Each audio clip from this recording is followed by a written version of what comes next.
Yo, yo, yo, yo, what is up, ladies and gentlemen? Welcome back to our YouTube channel, Gentleman TV. So for today's video, another update naman tayo about Jomcar or kay Carla at kay Jomar. So this video is from Kalingap TV. It has a title of Naku po, confirm my third party pala. Sino ba siya sa buhay ni Carla?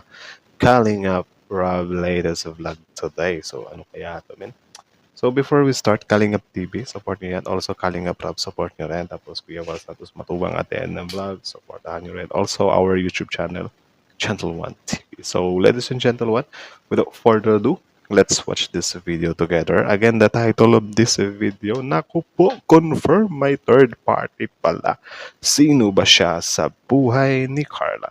Kalingap Rob, hinihingal ako.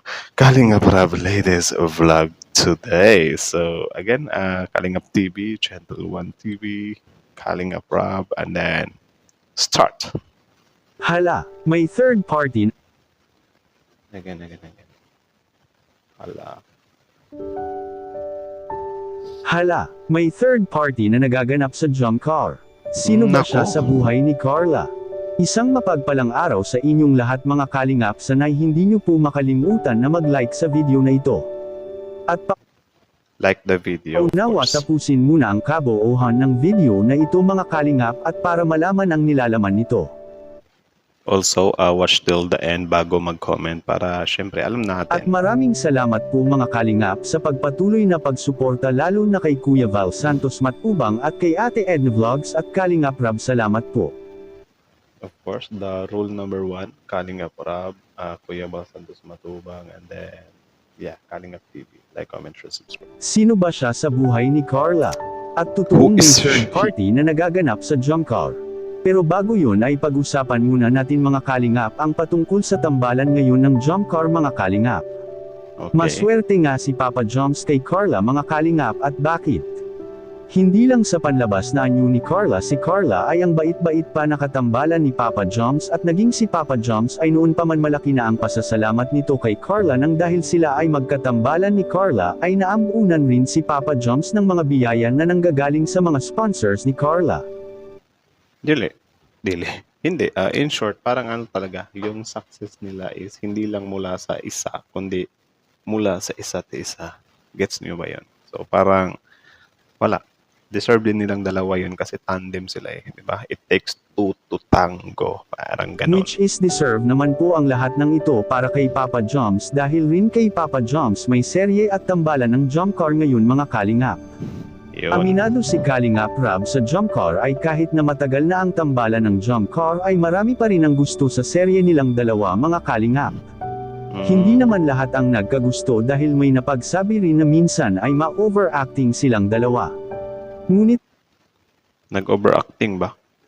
Hindi naman Sakto lang naman. Tapos sobrang genuine nga ng mga acting nila. marami naman ang nagustuhan ang acting nga ng Jomcar dahil hindi pa rin ito nagbabago hanggang ngayon, malakas pa rin mga kalingap. At para sa mga nagtatanong kung bakit si Carla ay binabakuran ni Kalingap Rob. Ito ang dahilan mga kalingap, kaya nga binabakuran ni Kalingap Rob si Carla dahil kasama ito sa kanyang pag-alaga kay Carla at ayaw nito na baka si Carla ay may mangyayari sa kanya na maaring makakasira sa kanyang career, kaya mabuti na ang maprotektahan ito ni Kalingap Rob. At Grabe, karapatan ano? nito Grabe grabe mag-support si si Kalingap Rob kay Carla. Parang talaga, parang kuya or parang daddy na nga, di ba?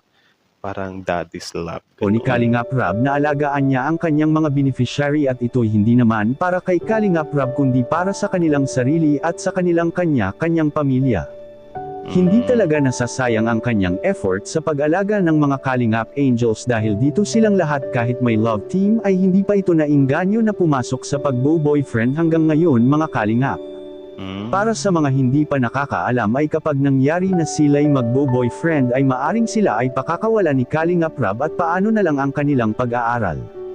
Kaya isa ito sa mga dahilan ni Kalingap Rob sa kanyang mga beneficiary mga kalingap na saka muna sila papasok sa isang relasyon kung tuluyan na silang nakapag-graduate sa kolehiyo. Which is good naman yun.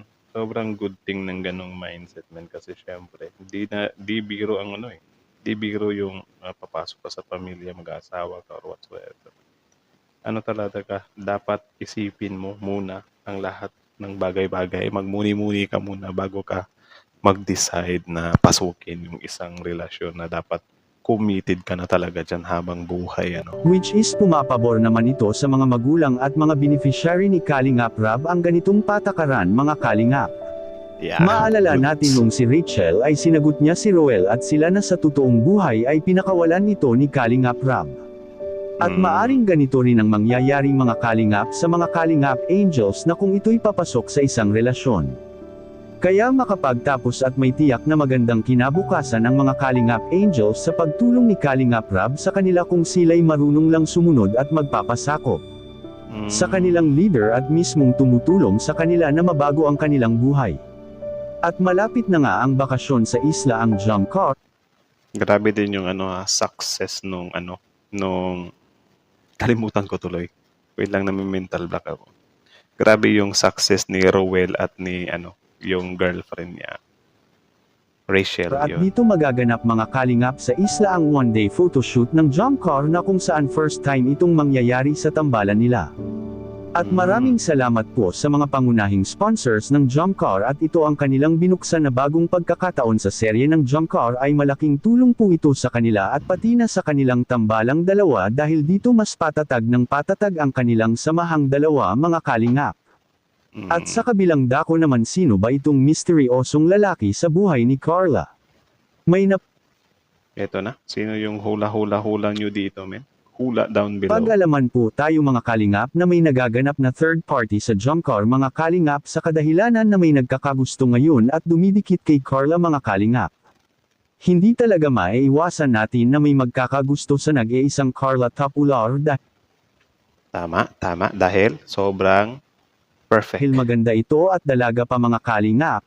Ito na nga sinasabi natin dati pa na may magkakagusto talaga sa mga Kalingap Angels lalo pag nalaman nilang ito'y wala pang mga boyfriend. Anong masasabi niyo po tungkol dito? Please comment and God bless you all. So, yun lang naman. So, again, ng video yun ay mula kay Kalingap TV. Support niyo yan. Original video link in the description box below. Subscribe nyo rin.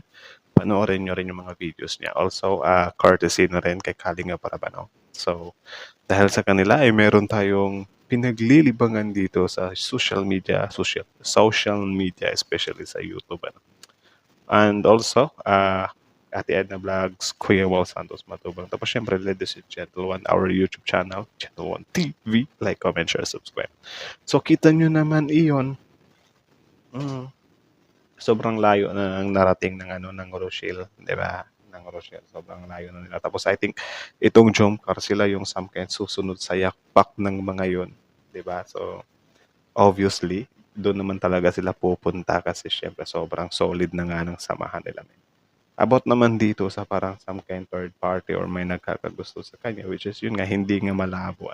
Tapos syempre, si Kuya Jomar is hindi naman talaga papatalo yan, di ba? I think hindi papatalo yan, men. Syempre.